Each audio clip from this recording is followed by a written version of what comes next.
Two monsters are heading toward each other right now, each one billions of times heavier than our sun, and when they finally meet, they will shake the fabric of space-time itself. Not in billions of years, not in some distant theoretical future. There are pairs of these titans locked in a slow-motion death spiral at this very moment, hiding at the hearts of merging galaxies across the observable universe. And the strangest part? We should be seeing far more of them than we do. That mystery, called the Final Parsec Problem, has haunted astronomers for decades. We'll get to exactly what that means and why the answer might change everything we thought we knew about how galaxies are born.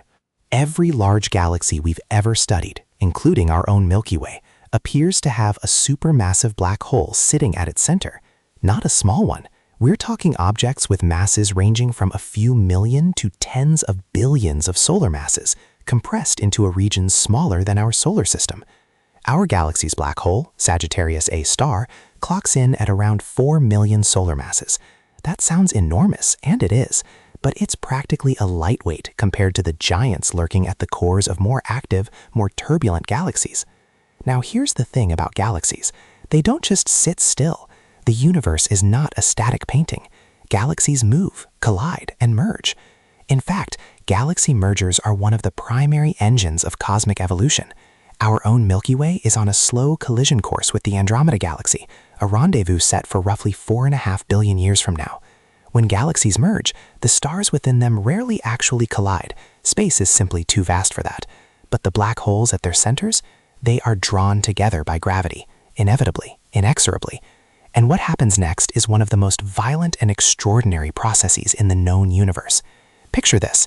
Two galaxies, each carrying a supermassive black hole at its heart, begin to spiral into each other.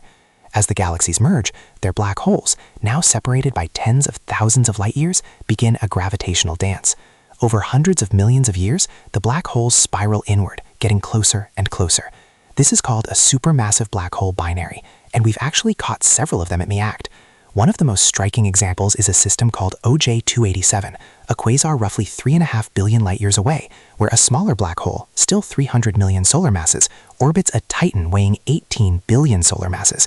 Every 12 years, the smaller one punches through the accretion disk of the larger, triggering a burst of light so bright it outshines entire galaxies. Astronomers have been tracking these flares for over 100 years.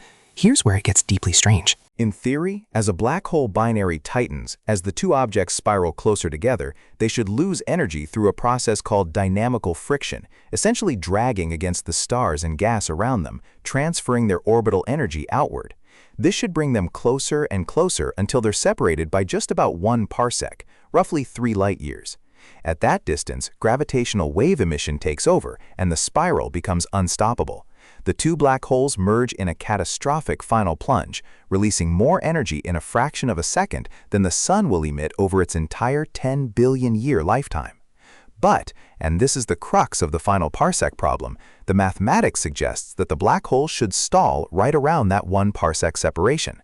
They run out of stars to kick away. The surrounding environment becomes too sparse to carry off more of their orbital energy. They should just hover there. Two immovable giants locked in a gravitational standoff that could last longer than the current age of the universe. For years, this was one of the most embarrassing gaps in our understanding of galaxy evolution. If black hole mergers couldn't happen, something was deeply wrong with our models. So do they actually merge? Here's the payoff. We now have powerful evidence that they do. In 2023, multiple independent teams using pulsar timing arrays announced something staggering. Pulsars are essentially cosmic lighthouses, rapidly spinning neutron stars that flash with extraordinary regularity. By monitoring dozens of pulsars simultaneously across our galaxy, scientists essentially built a galaxy-sized gravitational wave detector. And what they found was a low-frequency gravitational wave background humming through the entire cosmos, a deep space-time trembling rumble, almost certainly produced by the mergers and near-mergers of supermassive black hole pairs across the universe. Every collision, every final plunge, every billion solar mass gravitational embrace leaves a ripple, and those ripples are everywhere. Think about what that means for a moment. The universe is filled with the gravitational echoes of black holes colliding. Right now, as you watch this, the fabric of space and time around you is gently stretching and compressing, by an almost incomprehensibly small amount, because somewhere billions of light years away, two supermassive black holes are locked in their final death spiral. You are, in a very real sense, trembling with the universe. And what about the Final Parsec Problem, that stall point we talked about? The leading explanations involve the geometry of the galaxies themselves. If the surrounding stellar environment is not perfectly spherical, if it's slightly triaxial, elongated, or lumpy in the right way, then stars can continuously feed into orbits that interact with the binary, carrying away orbital energy indefinitely. Gas dynamics, infalling satellite galaxies, even a third black hole wandering into the mix can all break the stall. The universe, it turns out, finds a way. When two supermassive black holes do finally merge, the resulting object recoils. The gravitational waves emitted during the final coalescence are not perfectly symmetric. They carry momentum in one direction, which kicks the newly merged black hole like a cosmic billiard ball. In some simulations, this recoil is powerful enough to eject the merged black hole entirely from its host galaxy, leaving the galaxy's center empty for millions of years. A galaxy without a heart. We may have already observed evidence of this happening. This entire story, from the first gentle gravitational pull between merging galaxies to the final space-time shaking collision of their black holes, spans billions of years. It is the slowest, most powerful chain of events the universe knows how to produce.